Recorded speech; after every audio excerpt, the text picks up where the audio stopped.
So my book is called 11 for a number of reasons actually. The main character lives at number 11 on his street, and he is involved in an incident really early on in the book which triggers a series of 11 events. His initials in the book are also XI, his name's Xavier, although it's not his real name in fact, as it turns out, don't want to spoil it. And XI again is the Roman numerals for 11, so 11 is kind of like a motif, a number which runs through the book. I think as numbers go, it's never had any real big publicity. You know, there's been films like 7, and I mean 7 has been such a successful number, and then the big ones like 10 and 100 and stuff. But 11 is sort of a kind of an underdog number, so hopefully this will see it really get what it deserves.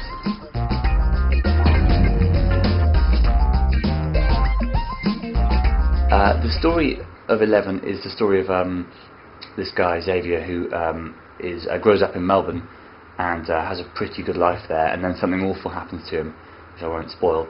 But because of this kind of a life-shattering moment, he's forced to change his name, change his identity, leave Australia, and come to London, where he becomes eventually a late-night talkback DJ, where he listens to people's problems, basically, and acts as a kind of counsellor to them, like people do on these shows, and has quite a kind of personal relationship with some of the listeners. But at the same time, during the days, he kind of keeps people at arm's length. So he's got this life where he is kind of professionally helpful and engaged with people, but in his real life, he tends to sort of back off, all because of this event from his past, which has kind of changed the way he relates to people. The action of the book is him gradually learning to forgive himself for this incident in his past and kind of begin life again, basically.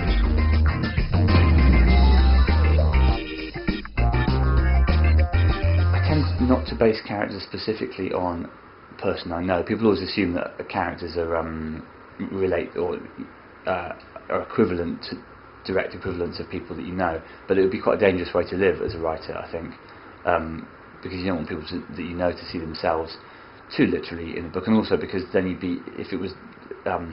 if you base a character too much on a real person, then you'd find it hard to make the imaginative leap of giving that character life. They would just behave and speak exactly like the real person. What I do is kind of, I think both Pippa and Murray in the book, who are sort of the two principal supporting characters, they're both kind of hybrids of several people that I know.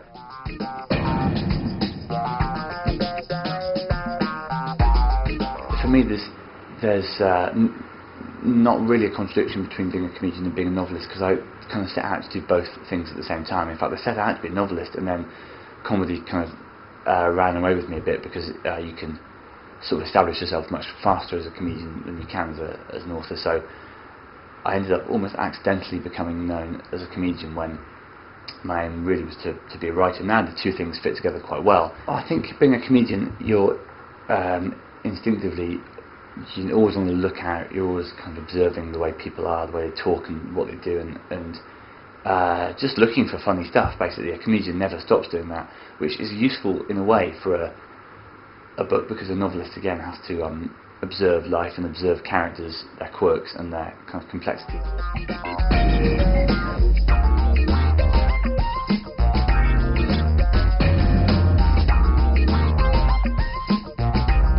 We've probably all had times in our lives where you're in a particular position of responsibility, which can be quite minor. Say you're driving a friend to work or something, or you're looking after their house or something like that, and it dawns on you that if something were to go seriously wrong, your friendship with them would just collapse, no matter how secure it might be. And I've always been interested in these moments where a friendship of kind of 20 or 25 years, or a relationship, just disintegrates almost because of one instant. That's what happens to Xavier. So I wanted to look at the consequences of something which, despite being pretty much an accident, could still destroy your life, and how you rebuild after that. And then more specifically, there was an instant which was in my subconscious really, which was that at school I observed a kid getting beaten up on a snowy day at school, and sort of pushed into the snow, and lots of people kind of piling snow on him. And I was also a kid at that stage. In fact, I was I think I was younger than them, so there's not a lot I could have done. But I was probably just pleased at the time that it wasn't me being beaten up. But that sort of tiny amount of guilt of not having done anything to help that guy lingered for, I guess, about 15 years. And when I came to write this book, it seemed like a good incident to use as a starting point for this chain of events.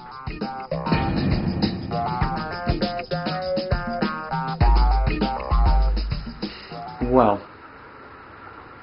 what the world needs now is relax a bit more. I suppose that's quite an Australian or Anglo-Australian solution to it, but I reckon maybe what the world needs from the sort of Aussie point of view is just a massive barbecue or something. It doesn't have to be, it can be kosher and halal and everything, but just a huge multi-faith, multi-ethnic barbecue or some other hugely relaxing event, I think would do the trick. I don't know how it would work with ticketing and like where you stage it, and I don't know if everyone can come because just in terms of transport and stuff. So like it's a work in progress, this idea, but basically I think the world needs to relax more and be more tolerant. But specifically, I'm suggesting a barbecue or some huge social, because part of the problem is, as the book illustrates, people just don't talk to each other more, or don't talk to each other enough.